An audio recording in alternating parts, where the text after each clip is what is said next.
Welcome everybody back into Nerd Sesh. As always, I'm Carson Breber, and alongside me is Logan Camden. And you already know what time it is. It's time to talk about the Kansas City Chiefs beating the Buffalo Bills in a game that went down to the absolute wire in the playoffs, because I guess that's our new favorite annual tradition. Logan, 4th and 5, down a field goal. Steve Spagnuolo, beautifully disguised as a blitz, gets 2 free rushers at Josh Allen, who somehow makes a remarkable throw off his back foot. It's in the hands of Dalton Kincaid. He doesn't catch the ball. Oh, well, that's the game right there. What do you have to say about the Chiefs advancing to a 5th Super Bowl in 6 years? We've never seen it done. They're potentially going to win their 3rd Super Bowl in a row, which we've never seen done. And the Buffalo Bills, yet again, fall just short. Death taxes. Patrick Mahomes is going to the Super Bowl. You have to play perfect against the Kansas City Chiefs. There's no room for error. There's no margin for error whatsoever. And Buffalo comes up just short. It's infuriating for Bills fans, especially, and for people who support the Bills, just because I don't know how you can have possibly gotten any closer in any of these 3 games. I mean, Tyler Bass missing a field goal, 13 seconds on the clock. This one slips through Kincaid's arms, as well as, I mean, in a lot of ways, if you're a Bills fan, you feel like you could have won this thing had the refs given you that 4th and inches call. I mean, I do think they blew that one. You don't want to put the entire game on the refs. Like, I think the Bills didn't do enough. You got to leave that game with no doubt. That's how you beat the Kansas City Chiefs. And it sucks to go down that way. It's just agonizing, man. These are 3 of the most brutal losses. I feel for you, man. Like, I don't. If I was a Bills fan, I would just feel crushed. I mean, it's very reminiscent to me of what Brady did to the Steelers every single time we faced him in the playoffs. And We've never seen anything like this. We've never seen 3 games in unfortunately, 4 years end like this in the playoffs between 2 teams, and the same team wins every time. It's unprecedented. and yet I'm not surprised. I don't know, man. It felt like this is how it was always going to end up. And I just feel for the Bills, and I feel for Josh Allen, because if Josh is going to bear the brunt of responsibility for this loss, I just think that's wrong. I mean, Josh played as well as you could have, and the Bills just come up just short. I don't know, man. It's the same story. It's the same script. I thought Josh played as great as you can, man. The Bills come up just short again. It's it's the same thing over and over again, man. Expecting different results. The Chiefs are incredible. That goes without saying. This is the most catastrophic failure of an athlete that I've ever seen in my lifetime. What has happened to Josh Allen over the last 5 years now, specifically what has happened to him when he goes up against the Kansas City Chiefs. Against the Chiefs in his last 3 playoff games, Josh has 931 total yards. He has 9 touchdowns. He has 0 turnovers. He is number 1 all time in total yards per game in the playoffs. He is number 1 all time in touchdowns per game in the playoffs. He was number 1 all time in passing touchdown interception ratio in the playoffs. He is number 1 all time now in total touchdown to turnover ratio in the playoffs. And here we sit yet again, man. You look back at these moments. I think he played arguably the greatest quarterback game ever in the 2021 NFC divisional title game. He converts a 4th and 13 to go up with under 2 minutes left. Chiefs march down and score again. Fair enough. It was that kind of game. It was an all-timer. He marches down again, scores with 13 seconds, and we know what happens at that point. The failure with 13 seconds, the Diggs drop last year, among numerous other key drops by receivers and supporting cast players last year. The Tyler Bass missed field goal last year, which would have tied that game up. And this one, man, that is such a special throw that Josh Allen finds a way to make. I mean, that is a vintage Spags blitz. You cannot dial up a more disruptive play call than that with your season on the line. He puts that ball in a spot where it hits Dalton Kincaid in both of his hands, man. It's just unbelievable. Like, I actually can't wrap my head around it. This is a guy who has been failed more times than anybody else I've ever seen in my lifetime. At some point, somebody has to go out there and make a play for Josh Allen. And when they do, he'll roll to the Super Bowl. There's just no question this is one of the greatest quarterbacks we've ever seen, one of the greatest playoff performers we've ever seen. And this was another special performance from him. The first drive was bad. It was chaotic. It was weird. He totally put the ball in harm's way twice. From that point forward, I thought that he was controlled. I thought that if anything, the Bills probably did call the game a little tight, specifically on that second drive in the second half, where they do end up going for it on 4th down and not getting it. I have to give an immense amount of credit to the Chiefs for what they did guarding the quarterback sneak. The Bills were 28 of 30 on QB sneaks coming into this game. I believe they were 1 of 6 in this game. So that is unbelievable. And listen, man, you got to get a fraction of a yard there. So it's your job to get that fraction of They a did. yard convincingly. They did. They did get it. They did get it. And that's what's crazy. I couldn't believe that spot on the field, man. I could not believe it because you have the ref from one sideline running out saying, okay, clearly they got it. The other ref is saying, no, they're just short. Well, and how far they moved it back, too, man. I mean, Crazy. I've never Crazy. seen You anything agree that like he that. clearly got that first down, right? Like, it sucks. Even with the call on the field, well, I couldn't believe that it stood, which it's I know like that's what you key in said. that spot. It's like what you said. You have to leave it to where there's no doubt, but like, I mean, I really thought he got it. Like, it clearly to me, I agree. I thought it was like half the ball. I thought he got Yeah. across. And at that point, you're going forward, you're up 1, you have the ball, you're in opponent territory, you're driving, you have an opportunity to make it a 2-score lead, right? I think it's very likely that the Bills win the football game if they get that. I'm not going to make excuses. I thought that that was a bad call. So add that to the list, man. I thought that that was another missed call on the 4th down. It's another thing that goes against Josh, and it's just such an improbable concoction that you almost can't believe it. And if anybody looks at this performance and says, oh, well, you had to do more. How many? He hasn't turned the ball over in 3 games against them. He's averaging over 300 yards per game and 3 touchdowns. And in every one of those games, he's made the play. He makes the go-ahead touchdown throw in the 2021 game. He puts you in field goal range in this game, and he makes the throw to Diggs, which is dropped, which could have potentially put you up by more, or actually put you up in that game instead of tying it. And then you have this one, and 4th and 5, he still makes the throw. I mean, the Chiefs are amazing, and Mahomes was great again, and it's never like Josh is clearly outplaying Mahomes, right? I can never say that the Bills were robbed of any of these games. Absolutely, I cannot say that. The Chiefs were better in all of these games. Josh Allen, though, has been robbed. Josh Allen has been unequivocally deserving of one of these wins at least, man. And the day is going to come. The day is going to come when Dalton Kincaid makes that catch, or Diggs makes the catch, or Bass makes the field goal, or the defense gets a stop with 13 seconds. But it hasn't come yet, and it's just devastating. It really is. It's stale. We're eating cafeteria food again, man. I mean, that's what it tastes like. It just over and over again being fed this slop here at the end. Well, I don't want, you're talking about the play that almost gets made to Kincaid here. I don't want to wipe away Josh making the 2 biggest plays in the game.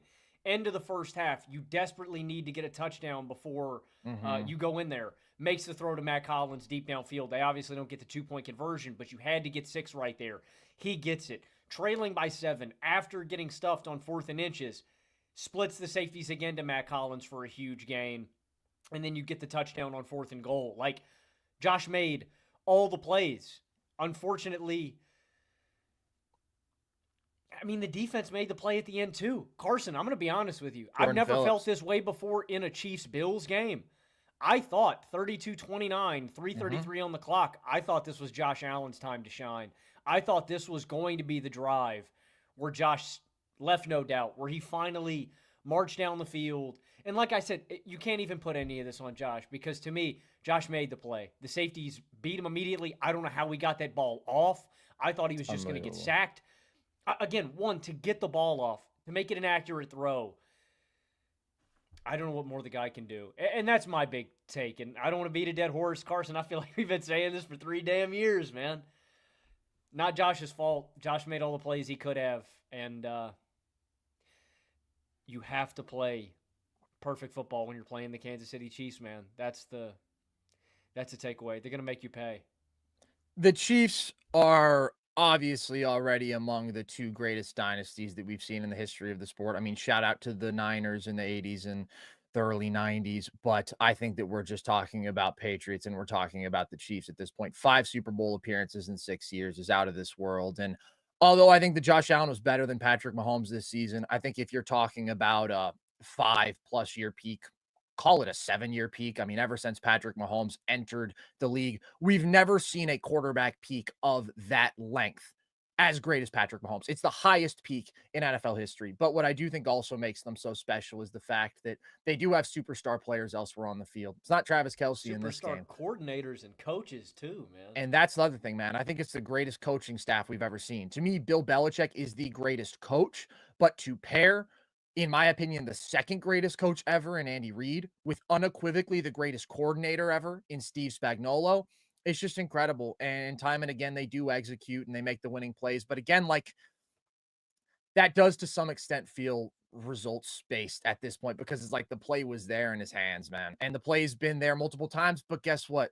Chiefs make the plays. It's like Buffalo Lamar. Bills outside Like of Josh it's Allen don't. it, it's Baltimore. Like you can't have any of those, man. I know, but like there's no turnovers in this game for the Bills. The Ravens had 3, right? It's different. They just played a superior football game. And they played a football game that I think wins against anybody other than the Kansas City Chiefs, and that's what they do. Shout out to the Vault. Appreciate your very generous donation. Skylar, we see you in the chat. We will get to your question about Jalen Hurts when we talk about that game, but thank you very much for your generous donation. I do want to talk about some of the key areas in which I did Mm-hmm. feel like the Chiefs won this game. I did think that Mahomes was really good. I thought that he and Josh played to a draw. I mean, Mahomes does have the 1 turnover. Josh doesn't have any, although Josh did, again, put a couple balls in harm's way on that opening drive. But it did feel like in the first half, Mahomes was more completely in control of the game. And then Josh had that really big drive to cut the lead from 21-10 to 21-16. But I thought that they were even. I thought they were both excellent in this game. The Christian Benford injury was so huge for the Bills because Kyrie Elam was just food out there, man. He was just getting targeted over and over. And we talked coming into this game about wanting to see the Bills be more aggressive than they had been historically, wanting to see them bring a little bit more heat, wanting to see them play some more man. And they played man in this game a good bit, but just doesn't work as effectively when you're down who's been your best corner this year and you're putting in a guy who frankly is a bust, is not good, and has never been good. And he was targeted relentlessly. And Xavier Worthy was really excellent in this game. And I said coming into this one, he is the player who scares me the most because of his game breaking speed, especially when you are down a safety in Taylor Rapp. That ended up not being as consequential, but the Benford injury early in this game, which by the way was super scary. 2 concussions in a week is always just horrifying and terrible to see. It was a mismatch. It was a mismatch, and Hollywood Brown also made a couple big plays in this game. And then on the other side of the ball, I thought in the first half, you talk about superstar players, Chris Jones. I mean, Chris Jones has just been far and away the best defensive player on the field every time that these 2 teams have ever met.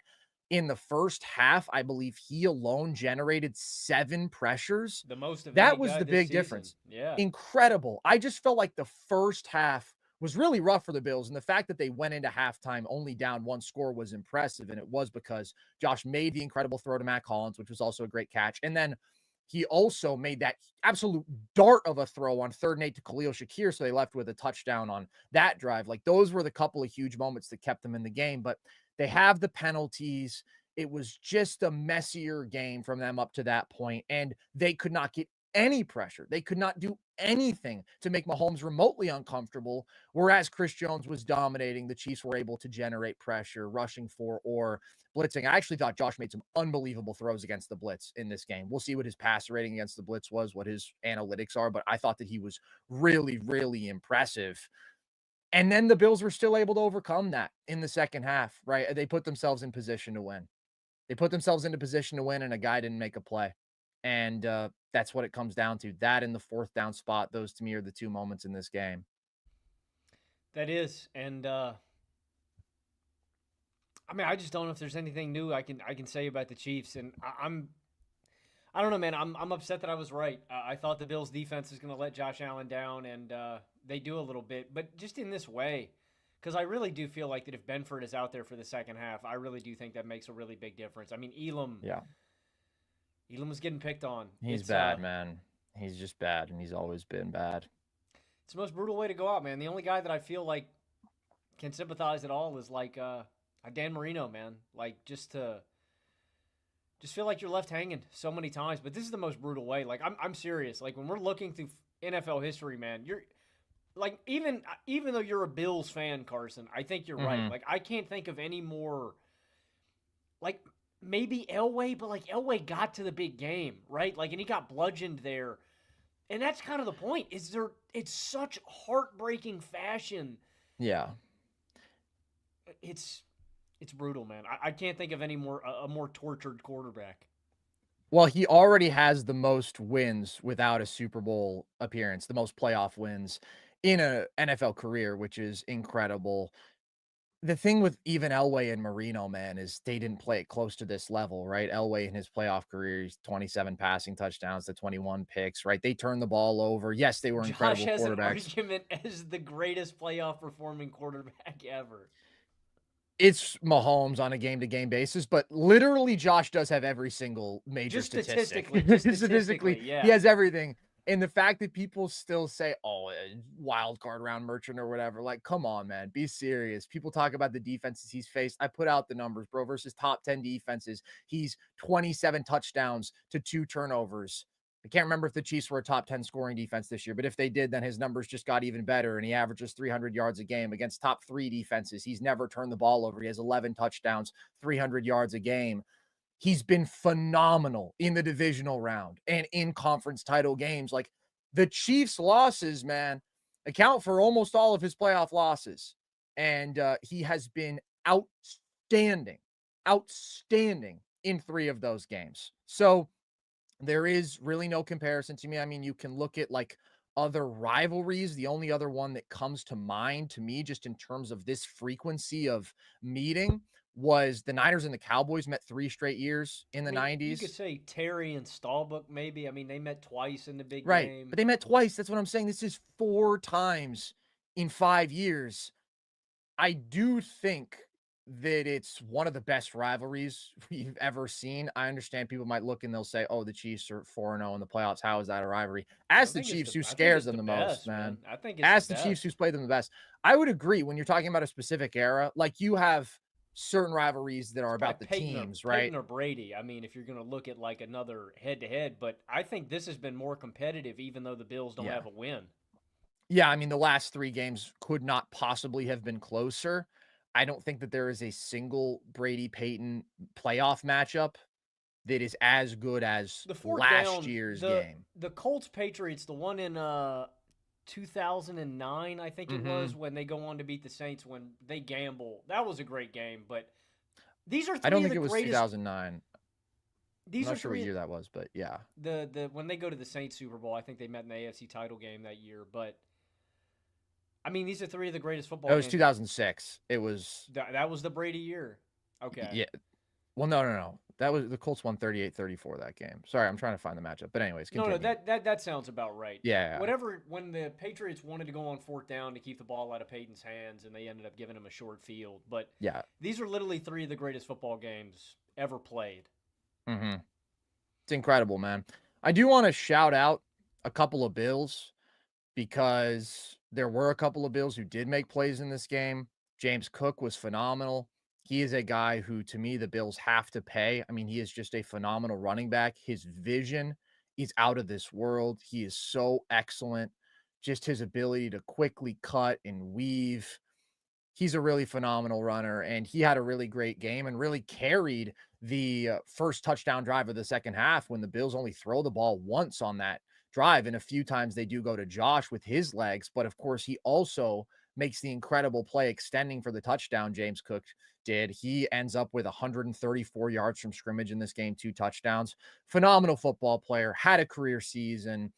This offensive line, really good in terms of run blocking, and they have been all year. And Matt Collins, man, I can't really say enough about Matt Collins. This was a guy who early in the year, I was annoyed when he was on the field. I was like, we just traded for Amari Cooper. Why is Matt Collins still seeing more snaps than him? I get it. Amari doesn't know the offense yet, but this is Matt Collins. He's a career special teamer. I couldn't have been more wrong. He has repeatedly, time and again, made plays. You can test him in some of these tight windows one on one. He's a big, physical, athletic receiver. He makes plays on special teams still. He makes plays as a blocker. And he's just really one of the guys who is the heart and soul of this team. And he was the best receiver in this game. It's hilarious that you have another duel where Matt Collins is the leading receiver for the Josh Allen Bills, but he made plays, man. He did. Not enough at the end of the day. The Chiefs, man. You agree with me that it's just them and the Patriots when we're talking about the greatest runs and the greatest dynasties I mean, in I think you're football doing. I history? mean, me personally, I think you're doing a disservice to the '70s Steelers, 4 championships Yeah. in 8 years. I think it 8 years, was, yeah. but I mean, and it's just a different era of football, and that's why I think that the Patriots and Chiefs are alone is because they have the quarterbacks, and it's hard comparing eras, especially when we're looking that far back to modern football. But that's the difference to me. Brady and Mahomes are two top five guys. No disrespect to Terry Bradshaw, he's probably top 25, right? That's the difference to me is when we're looking at they've got the defenses and they've got the quarterback, and Mhm. that's what makes them head and shoulders above everybody else. But I think they're alone, and I'd take the Chiefs. I get it. I know that most people are going to say, "Oh, well, Brady got him twice. He got him in the AFC title game, and he got him in the Super Bowl."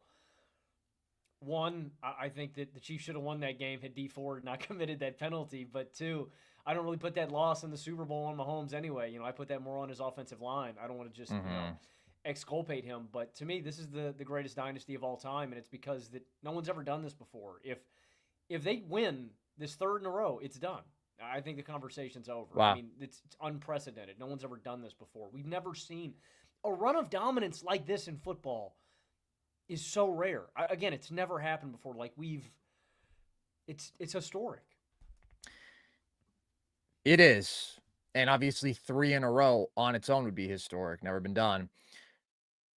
The thing is, the Patriots did do it for 20 years, and obviously, there's actually a decent gap right between their first 3 and 4 years, and then Well, they come I'm back just and get saying 3 if you more, were but if you're picking taking a 6-year stretch. I'm saying a single iteration because those are different versions of Yeah, each team. You totally, have totally. the defensive running team with Dillon and Brady. Then you have the air attack with Brady and Moss. Then you have the new wave Pats with Gronk. Mhm. So when we're looking at like individual iterations, I'm taking this group with this But even this defense. group is different. This group is different than the earlier Chiefs. I mean, they've Exactly, already had but a transformation. I think this is the best version, either Yeah. last year into this year. Yeah, it's really truly incredible what they've done. And I do think that the offense has come around to a really good place. Now, I did think that they also called a bit of a tight game. Like that was kind of the vibe, especially in the second half. These two teams very clearly did not want to turn the ball over, seemed to have respect for the opposing defenses. I think that makes sense in terms of respecting the Chiefs. I don't know that I would have respected the Bills defense too much with how much Elam was struggling in coverage and the fact that they really weren't getting pressure for most of the game. And the Chiefs were just able to move the ball efficiently through the air. The Bills were too, but it felt a little harder for the Bills to do it just because of the pressure aspect. I think that the Chiefs again went to the ground game a bit too much. I don't know. Those first down Kareem Hunt runs really were not doing it for me. You see, even in the gotta have it spot to end this game, they run the ball twice. They find their way to a 3rd and 9. And obviously, everybody knows that they're running the ball at that point, but they still only got 1 yard on the first 2 downs. And then gotta make a play yet again, and P. Ryan just beats, I think it's Terrell Bernard one-on-one in space, and that's really officially the game. The one dude who was making plays with his legs, though, was Patrick Mahomes. This was some of the best use of his legs that we've seen. We've talked before about how he is a more willing scrambler in the playoffs, and he is better there, and he's incredibly successful.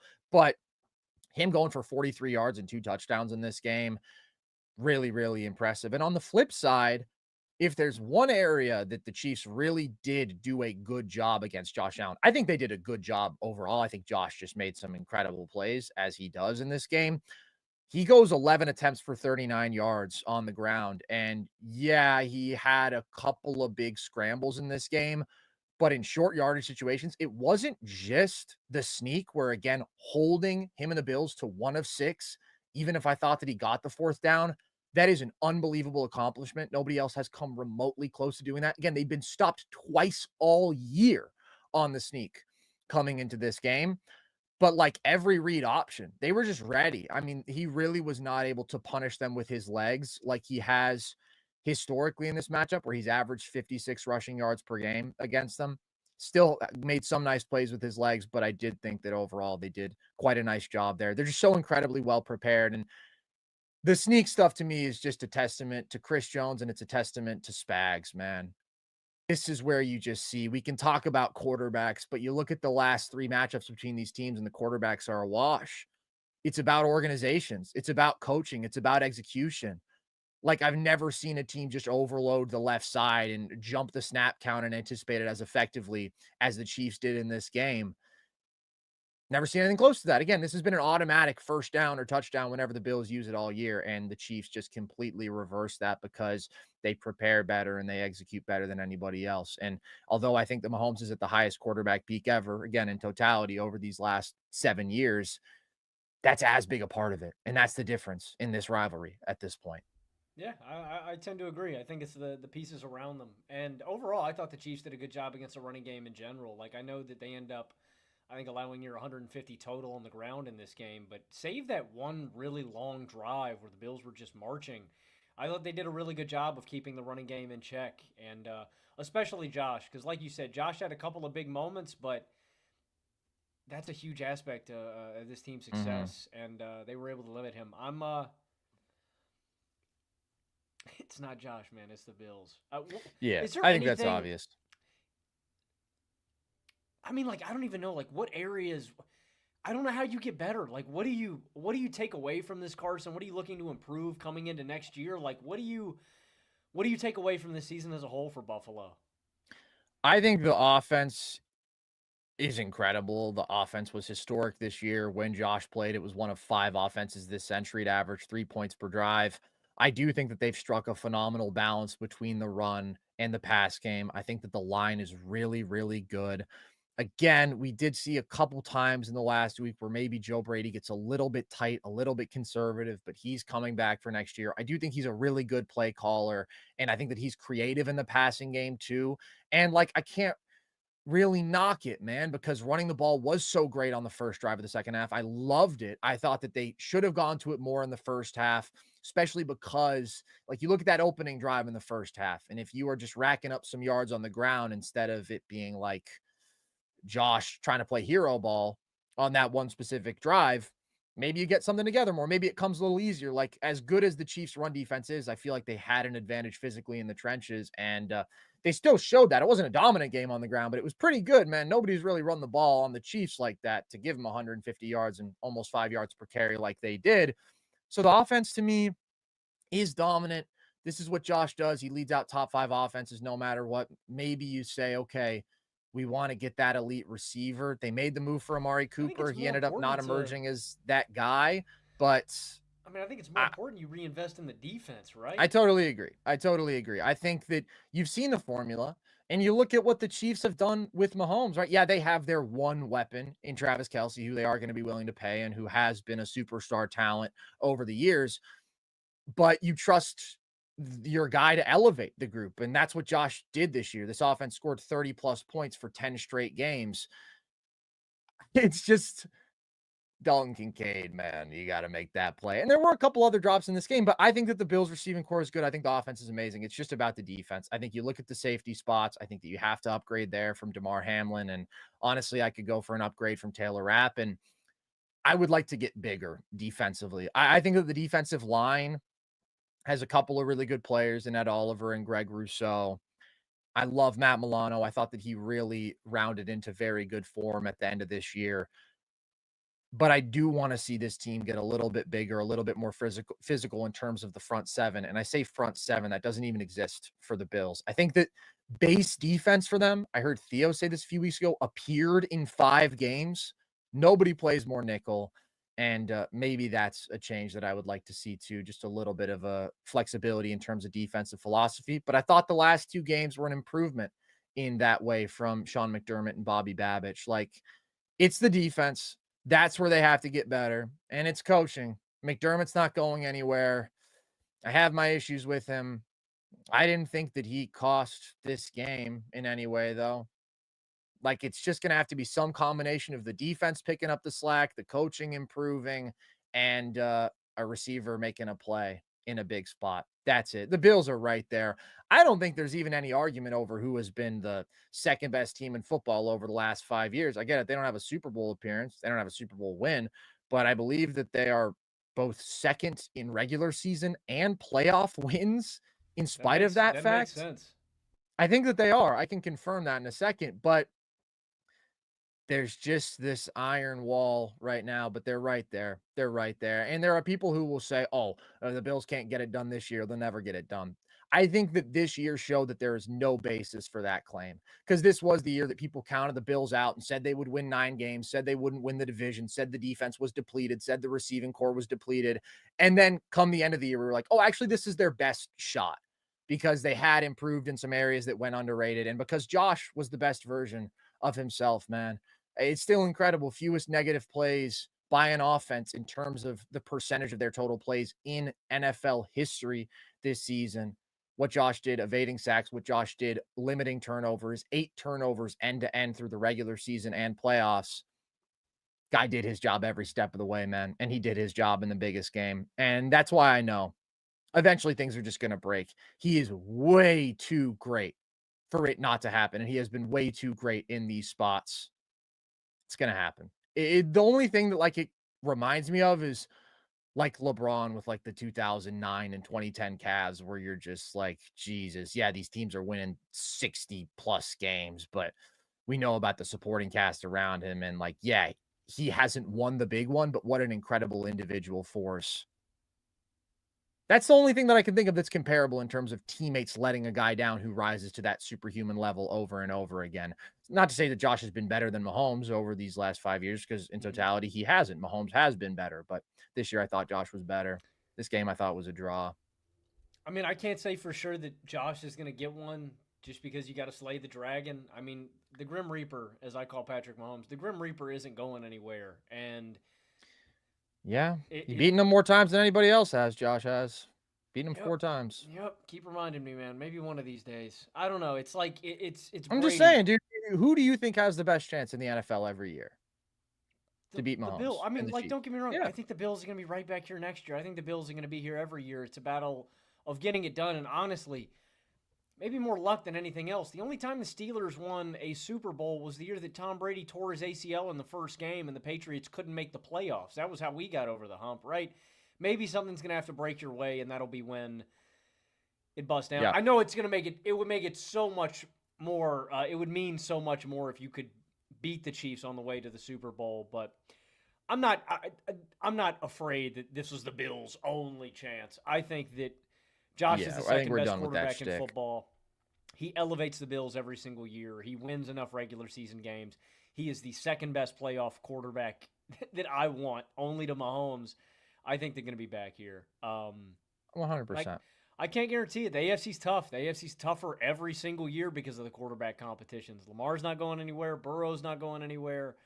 It's not going to get any easier for any of these teams, but I think the Bills have the best chance of any of the contenders to knock off Kansas City. I still believe that. There is truth generally to the idea that, like, windows close fast in the NFL, right?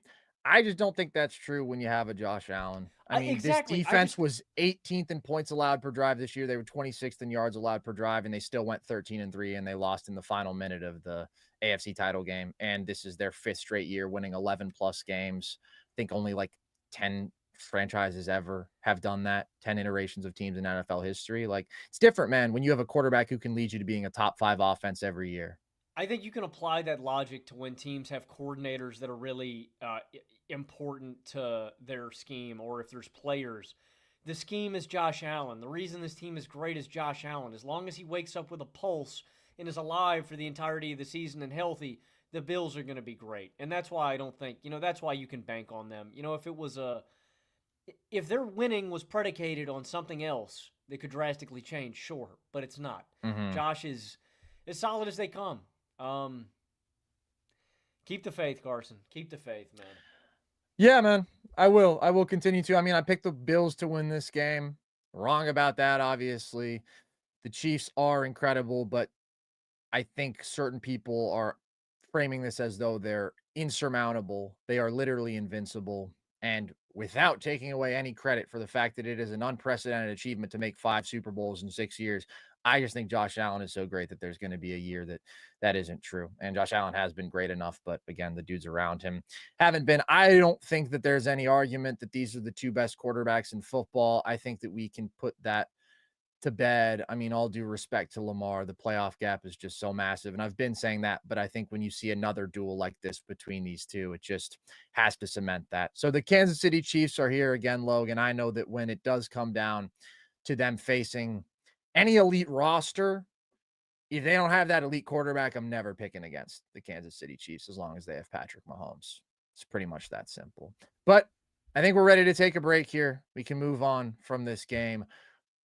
After some quick words from DraftKings, we will talk about the opponent who the Kansas City Chiefs will be facing in the Super Bowl and their win, that being, of course, the Philadelphia Eagles. NFL playoffs? We're talking about NFL playoffs? You bet we are. Get in on the action at DraftKings Sportsbook, an official sports betting partner of the NFL. Scoring touchdowns is key to winning in the NFL playoffs, and the key to you scoring big is betting on them at DraftKings, the #1 place to bet touchdowns. Ready to place your first bet? Try betting on something simple like a player to score 6. Go to the DraftKings Sportsbook app and make your pick. And here's another reason to watch your favorite players crush it in the playoffs. New customers bet $5 to get $200 in bonus bets instantly. Score big during the NFL playoffs with DraftKings Sportsbook. Download the DraftKings Sportsbook app and use code NERDS. That's code NERDS for new customers to get $200 in bonus bets instantly when you bet just $5. Only on DraftKings Sportsbook. The crown is yours.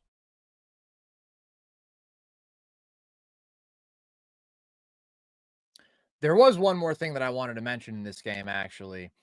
First of all, what both teams did on 4th down. The Bills, only 2 spots where they didn't convert on 4th. You have the spot, and then you have the Kincaid drop, but they converted 4 4th downs in this game.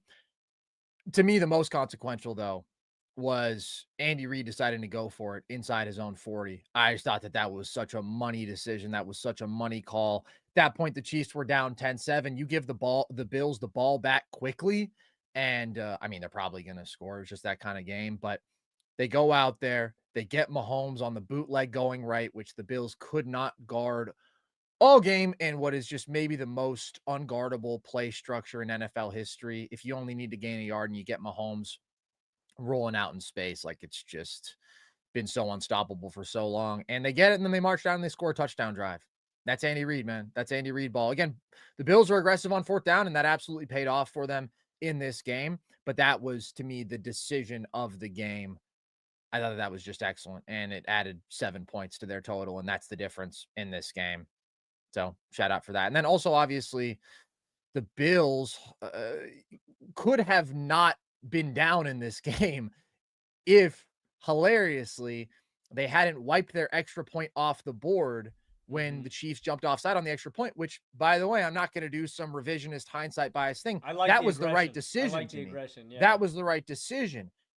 You had been 93% successful on QB sneaks. It gives you the opportunity to go down 3. I 100% agree with the decision to go there.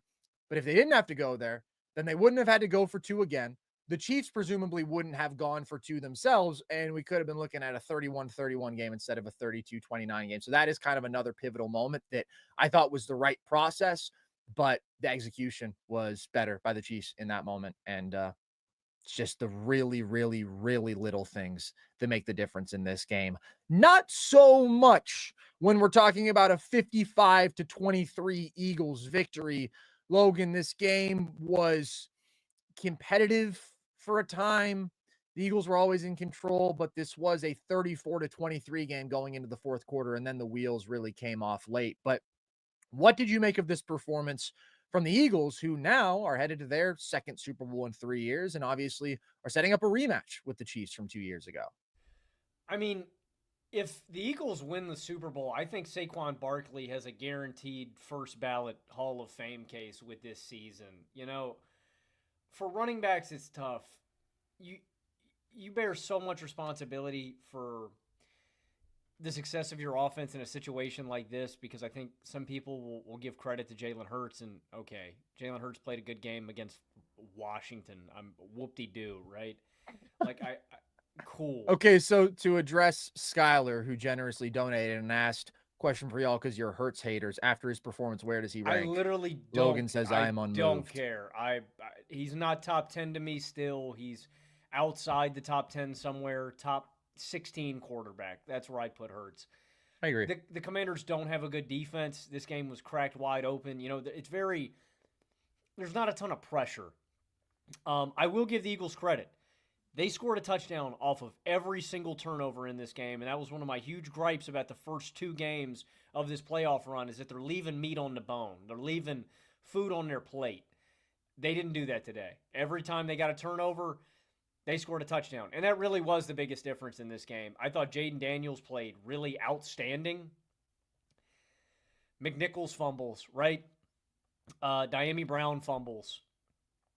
Austin Eckler fumbles. It's like, damn. The game slips right through your hands right there. We knew that this Commanders defense wasn't good. We knew that they would have to limit extra possessions. And in a lot of ways, the game ended right there. They were so outmatched, they had to play. The Commanders actually had to play perfectly to eke this one out. And that just went out the way early. But the story to me is Saquon and his continued dominance. I mean, it's rare that you see this kind of running back season. It's one of the greatest of all time. I mean, when you're looking at the greatest of all time. We talked about it last week. You were mentioning Terrell Davis, right?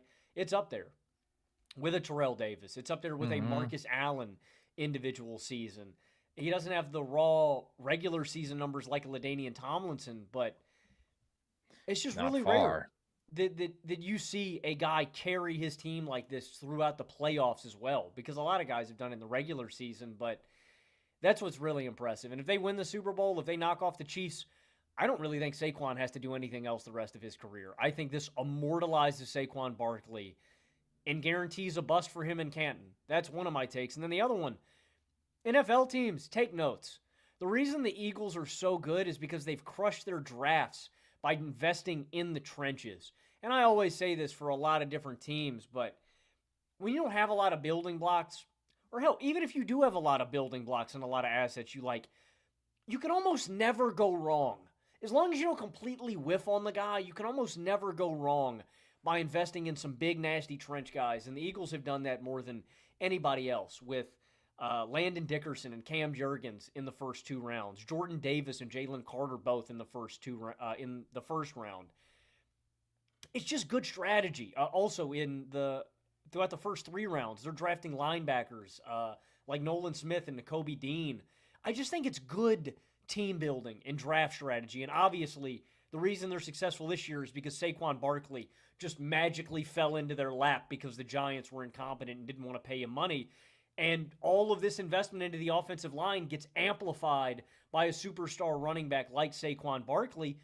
When you look on the other side of the football, that's why the Eagles dominate this game too, because Jalen Carter and Jordan Davis are just blowing this game up in the trenches. Zach Bond, a great free agent acquisition, is blowing this game up. Like, they're just a really great team. I think this is the best defense in football. I think it's been the best defense in football since about midway through this year. They've got a rock-solid running game. They are elite in the trenches. They are an elite football team. I'm going to have to wait to dive into everything and really set the stage. We got 2 weeks before the Super Bowl before I make my official pick, but I think these are the 2 best teams from each conference. I think the Eagles are head and shoulders above everybody else. It doesn't have to do a ton with Jalen Hurts. I know people will go, oh, this is his second Super Bowl. Not to dog on the guy, but this is a great team. The defense is the best in the NFL. Saquon Barkley is the best running back in the NFL this year. And I think the offensive line is better than everybody except maybe Detroit. And that's a maybe because Philly's awesome right there. I think they're neck and neck. But this is a great team, and it's on the back of Saquon Barkley, the big trench boys, and this elite defense, man. They dominated this game. This was a statement win for Philadelphia, and it was really impressive that they got whatever they wanted in this game. Didn't feel like these 2 teams belonged on the same field from very, very early on. Washington, like you said, had 0 margin coming into this game. They were completely outmatched at every position group except for quarterback. And then they also had 3 bad turnovers by Jayden's teammates. And like the defense was really bad and the defense is really bad. But I'll give Jalen Hurts a little bit more credit than you, Logan. Skylar also has donated again. Thank you, Skylar. He says, so if Hurts doesn't perform, you guys say they lose. He performs and no respect is given. Hurts won that game, not Barkley. I thought Jalen Hurts was quite good in this game. Now, what you say about, oh, Jalen Hurts has been to 2 Super Bowls in 3 years, framing it as though he is the engine, of course, that is absurd. I mean, I wanna talk at some point about where the current Eagles rank among the most talented teams that we've seen in the NFL in the last decade, because I think that the 2024 Eagles and the 2022 Eagles are basically leading the list. If we're not talking about weighting positional value, just if you were to average everybody's overall ability, like what are the most talented teams that we've seen? I think that this team is incredibly, incredibly high up there in recent years. But in this game, I thought Hurts was quite accurate. I thought that he was on time much more than he was last week. I thought he was getting the ball out quicker on average. There were still several spots where he held onto the ball for too long, where it's 4 or 5 seconds. And at times it's like he's looking down an elite receiver who's open. There's a window with A.J. Brown one-on-one that you want to test. You should test. He doesn't do it. And then nothing ends up coming out of those situations. I would still like to see him be a little bit more decisive and get the ball out more quickly in those spots. But nothing too bad happened in this game when he did hold the ball for too long, right? It wasn't like last week where he took 7 sacks. In 6 of those sacks, he held onto the I mean, ball the for 4 more Commanders also seconds. just their The pass rush was Commanders' defense horrid. sucks. Oh, it sucks, bro. It is the worst defense in the playoff field. But this game was big improvement from Hurts. And when you do get this version of Jalen Hurts with this roster, they're the best team in football. Like, I'm not saying that this was some elite performance from Hurts, but it was a legitimately good performance from Hurts. And then on top of that, like you look at what they were able to accomplish defensively, where they got way more quick pressure without having to blitz. And their DBs were so much better than Washington's, who were just getting torched in this game. But we know that Philly secondary is elite. And they attacked the ball defensively and on special teams, had several great punch outs, and they ran the ball so easily, and they played the cleaner football game. Like when all those things go as they're supposed to, and then Jalen Hurts is legitimately good, the Eagles just look like an absolute juggernaut. We talked about how they won multiple playoff games without the passing attack being effective at all. That's a punch that only Philly can throw in the NFL today because their defense is that good and they are that good with the run game still. This was a dominant showing, man. And Washington was really, really bad defensively. They could not get pressure without blitzing. There were a couple of great Frankie Louvu blitzes and a couple of great plays where he got into the backfield and made plays. But again, if they weren't sending extra rushers, they weren't going to do anything. And their DBs are just an abomination. And the Lattimore trade, the fact they gave up a third, a fourth, and a sixth for him just looks catastrophic because he got burnt today, especially on that that one drive where AJ burnt him on the 4th and 5, and then Devontae toasted him on the 3rd and 13. Like two massive defensive plays where the offense is in a difficult position, and it's Lattimore who is just getting hunted and beaten. Another thing in this game, by the way, I like the 4th down aggression. I like there were 2 spots where both Washington and Philly, respectively, were like between the opponent 40 and 50, and they had 4th and 5, but they went for it. I liked it. It was that sort of game where points were going to matter. But yeah, I mean, Washington is going to have to completely overhaul their defense. It's a disaster. To the Saquon point, he's having an all-time great season, dude. Like this certainly was not his most dominant game. He didn't get the ball a ton in this game, but he opens it up by just ripping off a 60-yard rushing touchdown. He has 750 plus yard rushing touchdowns this season. Nobody else has ever had more than 5. And you mentioned 1998 Terrell Davis. Saquon is now number 2 all time in yards from scrimmage in a season, if you include regular seasons and the playoffs. And that's in the same number of games as TD. So he's going to shatter the record. He will easily be the all time record for total season, regular season, and playoffs yards from scrimmage. But he'll get an extra game, even with the same amount of games, though. He was totally on par with what I do think is the greatest end to head running back season ever, what TD did with 2,000 yards in the regular season and then just a dominant playoff run. It's way up there, man. It's way up there. I mean, you can look at some of the other seasons. You look at Jim Brown's best seasons. You look at like a 1997 Barry Sanders. OJ. Well, you look at OJ, of course, 2014 games. We've never seen anything like it. I think that Saquon is in those conversations, and we'll see exactly where he ends up. But he has just been absolutely incredible. On the flip side of this, Logan, what do you take away for Washington just getting beaten by a light 32? I mean, Jayden Daniels did his job. He looked really, really comfortable in this football game. I thought he played really well. I wouldn't take anything negative away from this game about him. It's just hard because the success of Washington, it's on Jayden's shoulders for sure, but it's that balance that you see within this offense, and they just couldn't get the running game going because Philly was eating them alive at the line of scrimmage. I still really like Zach Ertz. I think him and Jayden have a really, really good connection. Mm-hmm. I would invest maybe in another wideout. Like, I like Diami Brown. I like Noah Brown. I like, I think they got McCaffrey. I like McCaffrey. Like, I like some of the guys they have. I'd like a real number 2 next to Terry McLaurin and Ertz. I think that would open up. But that's not their biggest need. If I'm Washington, I'm investing heavily in my defensive line. And they're without Daron Payne in this game. I thought that was going to make a really big difference just because he hasn't – I think he started every game of his career, if I'm not mistaken. Yeah. I think he had started like 88 straight games or something. And this was his first career missed game. So that was a brutal loss. But defense is where I'd focus. Invest in cornerback, safety depth. I like the linebackers. I like Wagner and Luvu. And defensive line and secondary is probably where I'm investing the most. But what a positive year. And you know, Oh, yeah. you're just ahead of schedule. And that's what I would say to Commanders fans who are really dejected is you've got the quarterback. Hopefully you hold on to the offensive coordinator. You've got the head coach. Your infrastructure is so much better than it's been in, 20 years. Like, you're way ahead of schedule. You've got some very valuable playoff experience for your young quarterback and your young team. And I see nothing but this is a massive success, the results that you got from Jayden and this crew. And if you can put the defense together, I mean, the offense can go toe-to-toe with anybody, Carson. And I don't want to do this thing where we go, well, if they hadn't turned the ball over. Jayden had me fired up, man. When it was 34-23, I was like, there's not a good chance, but there's a chance if they can just not shoot themselves in the foot. Unfortunately, they did, and everything went catastrophically downhill from there. But I'm very encouraged about this season for Washington. When I look inside their division, I don't think Dallas is trending upwards.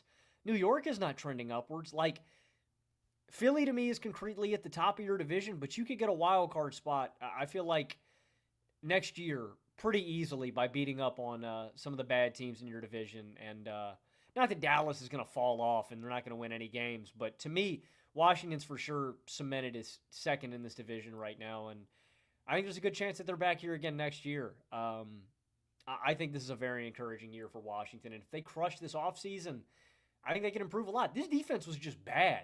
Like, if you can become an average to a good defense – Yeah. you're just in a different stratosphere as a legitimate competitor. Yeah, they have the star quarterback. They have a guy who, to me, established himself as a top 7 quarterback. Not to cut you off. I see a lot of people in the chat here talking about the legitimacy. Don't be skeptical because CJ Stroud regressed a little bit. Like, if there's anybody that I'm very confident in continuing this success, it is Jayden. Like, I think Jayden is the anomaly. I expect him to get... He's the anomaly? He is the anomaly. He is the anomaly. Bro. He's not Jason Jelly Tatum, a.k.a. the anomaly. Is that his nickname? Have you not seen that, bro? No, I have not. Dude, some dude tweeted out, like, Jason Tatum handles like a guard 6 inches shorter than him, literally guards 1 through 5 at such a high level, shoots the ball like an elite guard. He's an anomaly. That should be his nickname. So he's the anomaly. Jayden wishes he was. I'm partial to Kyle Kuzma, honestly. I think Kyle Kuzma... Real. Like, if I had to rank, like, I'd say Kuzma has, like, 4 out of 5 jump shooting, and, like, Tatum's more like a 3 out of 5, you know? I agree. Couldn't agree more. There's no question who I want for the next 10 years. But Walter says in the chat, first of all, thank you, Walter, for your generous donation. Ravens fan here, Jayden gives me early Lamar vibes. I mean, he's obviously better as a rookie than Lamar was. Lamar didn't start his full rookie year. Like, he's the closest thing to Lamar, just in terms of that insane speed and elusiveness, while also being a legitimately good thrower of the football. Are you going to say the difference is the arm talent? Yeah, well, I was just I would going to agree. say the difference, and not even with Lamar. I mean, there is a gap there, but the difference to me is why I would struggle moving Jayden any higher than he is because I don't think he has as live an arm as those guys, but I think he Yeah. makes up for it with timing and accuracy. And so it doesn't ever really come into play where I'm like, where it's a real limiter to his game or why the offense No. can't have success. Yeah. But that's just why I wouldn't put him into that super, super upper echelon of QBs. Well said. Also, it's like Lamar has just gotten so much better that now he's just at this place where he is like a video game quarterback. And I just think the top 3 quarterbacks in the NFL right now are I'm sorry, so special, do and you to guys want compare him to anybody to them. do you guys want Jayden to throw the ball and catch the ball and do it all himself? Are This people loss being has hard on Jayden in the chat? Yes, this loss has nothing to do Oh, with Jayden no, dude. Daniels, No, man. that's crazy. That's crazy. I mean, I get that he ends up throwing the pick, but I don't care. It was garbage time at that point. It's His team had let up meaningless. 40-something points. Like, he was pretty amazing when this was a competitive Yeah, game, dude. man. I thought I was so impressed with his performance. The composure against an elite defense, his accuracy, his use of his legs. Like, when this was a real football game, Washington had 9 possessions. They scored 5 times. They punted once, just once, and then he had 3 fumbles by his teammates, and nobody outside of him could run the ball in this game. The running backs had 19 attempts for 51 yards. Like, Jayden was once again doing everything. And it's just end to end the greatest rookie quarterback season we've ever seen. Not to beat a dead horse with that, but if we do the Saquon thing and we include playoffs, which of course is not totally fair on a game to game basis, but it speaks to just the regular season and postseason achievement of it, that you're making a deep playoff run and you're so central to that, including playoffs. Jayden had the most total yards ever by a rookie quarterback this season, the most total touchdowns, and the most rushing yards. And honestly, this playoff run just cemented his star status, made me even higher on him. If anything, I thought that he was so impressive. The problem is just Washington came into this game. They had literally no margin if they were going to pull off an upset. And then they made several crucial mistakes on top of that. Bad penalties, horrible defensive performance, even worse than I expected. And I was expecting a bad defensive performance. And then obviously the turnovers. Skylar's back. Skylar, I appreciate your generous donations and I appreciate your defense of Jalen Hurts. The only game they've lost since the bye week was when Hurts was out. Well, I He mean, says don't he's get an me important part of wrong. the team. Yeah, I don't think anybody here is debating that he's way better than Kenny fucking Pickett. Small hands Kenny. Like, let's be real. Also, that game was against Jayden Daniels, who hung 36 on him. Also, but, like, I'm not somebody who ever is going to say that Jalen Hurts is bad at all. I just don't think he's an elevator. I think he is about the 16th best quarterback in a league that is chock full of really good quarterbacks. And I think that he is in the best situation possible for a quarterback, all things considered, when you're talking about team success. No debate about it. And that segues into what I was talking about earlier with where does this roster rank among the most talented in recent years, because they're elite everywhere, Logan. They are an elite defensive front. They are an elite linebacking core. Yep. They are an elite secondary. They are elite against the pass. They are pretty elite against the run. They have an elite offensive line. They have an elite receiving core. They have the best running back in football. It's unbelievable. You look at every position group and you're like, they're the best in football. They're top 5 there. They're top 3 there. So that's the crazy thing to me. And 2022 was similar. I think that this team is better because I think although the pass rush isn't as ferocious, the defense over better. I think the linebackers are better, and I think the secondary is better.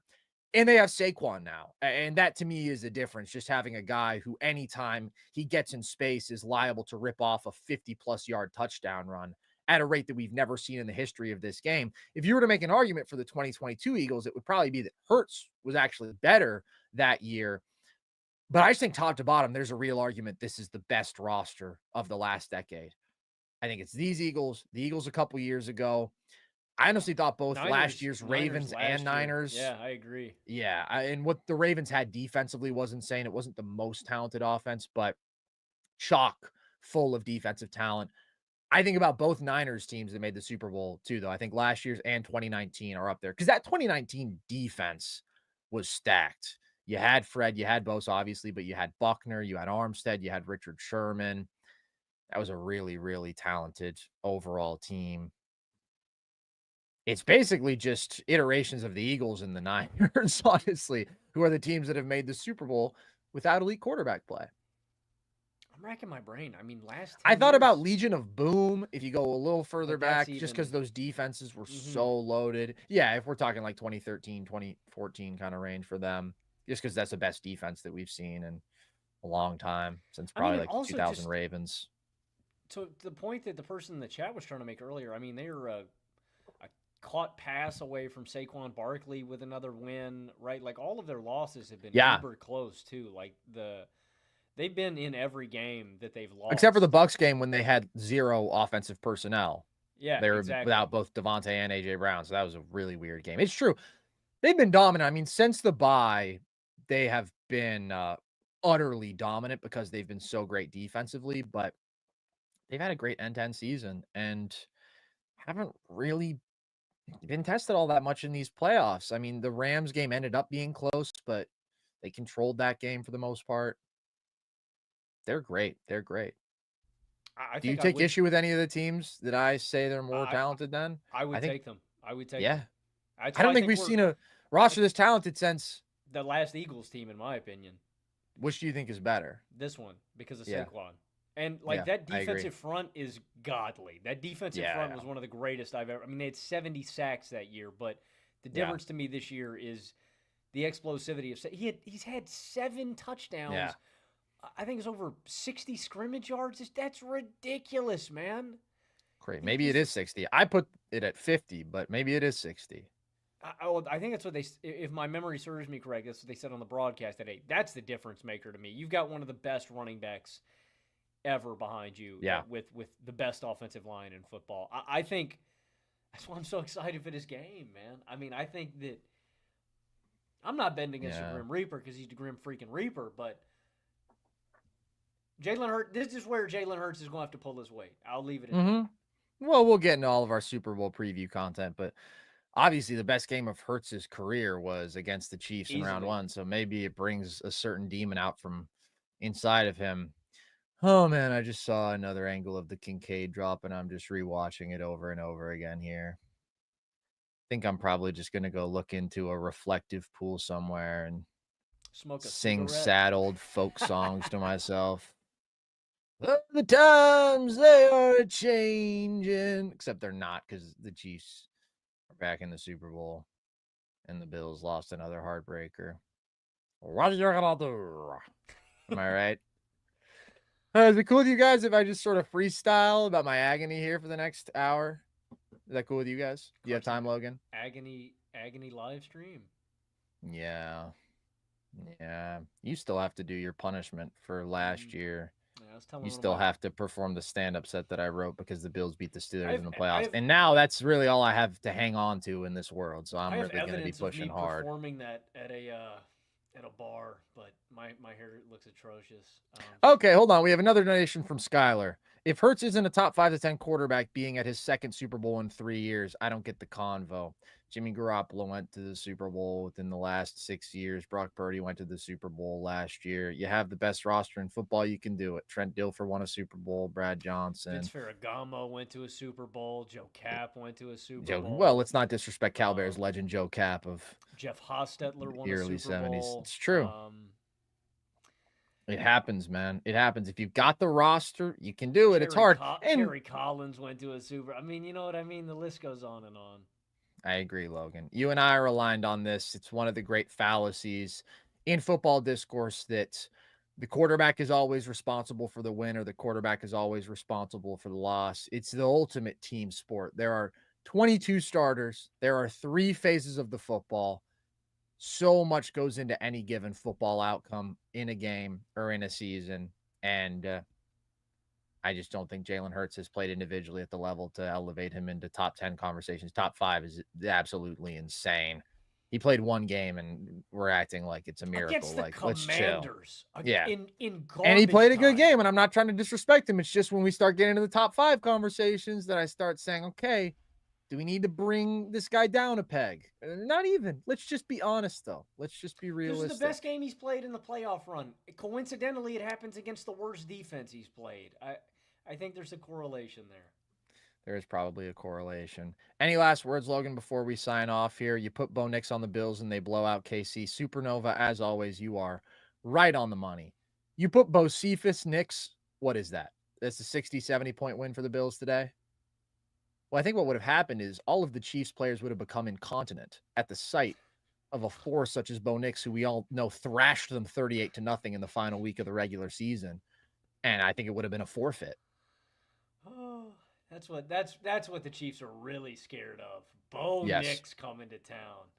Dude, don't even say the name. He's the you say it boogeyman 3 to them. times, he appears behind you. They shake in their boots. Oh, he does. Oh, and I've done it many times. And he and I have had some nights together after I've done it, let me tell you. Okay, one more donation from Skylar from earlier. Shout out to you. Shout out to the Vault. Shout out everybody who donated tonight. Also, just a comment to be brought up. They showed Taylor Swift before showing the players on the podium. That didn't happen in the NFC. Such a joke. Yeah, you know why the Bills emotionally won this game, Logan? Because Haley Steinfeld, in her infinite grace, never imposes herself on the game. I've never so much as seen her on a broadcast. She was in a movie trailer at a commercial break. They didn't even mention her out at the break. That is dignity. That is elegance. That is grace. And that's what it's really all about at the end of the day. Is it not? I think she's got to steal some of the shine for herself. And, you know, I thought that Taylor's boy toy Travis was very undignified after the Mahomes first rushing touchdown. I thought that he conducted himself in a way that was quite unbecoming of a man of his age. What a disgusting act by Travis Kelce. It was a disgusting act by Travis Kelce. A disgusting act. It is what it is, man. We'll be back next year. Go Bills. I mean, we will be back in like 2 days, you and I, but the Buffalo Bills will be back and they'll get one, man. Honestly, even as I've seen so much incompetence around Josh over these 5 years, I just continue to be wowed by his individual performances, and it's just too good to not get it done. And they're getting too close, even with some of the failures around him. So it'll happen. But for now, it's the Chiefs and the Eagles. We've seen this one before, but hopefully it delivers as much as the first time around did, because that was an awesome, awesome football game. Appreciate all of you guys tuning in, whether you came to laugh at my sorrow, whether you came to rejoice in a Chiefs victory, whether you came to talk some football. We appreciate your presence all the same. And if you want more of our content, then you can find it across our YouTube channel. We have all of our full episodes here talking about the NBA and the NFL. We have all of our video essays. I did a video on Amen Thompson earlier in the week. Just the phenomenal basketball he's playing. He had his first triple-double. Before the trip-double. I mean, Logan, I made the first video before the season. You know, I've been an Amen lover. Not a men lover, but an Amen lover. Can I quote you on that? Can I quote you? Well, I clarified. So shout out to him. You can listen to the podcast across all audio platforms, and you can follow us across social, TikTok, Instagram @NerdSesh, Twitter @Nerd_Sesh. You can also join our Discord if you want to chat with the gang, be part of the community, and you can check out our merch at breakingtea.com. And with that, as always, I've been Carson Brabber. I've been Logan Camden. And this was Nerd Sesh.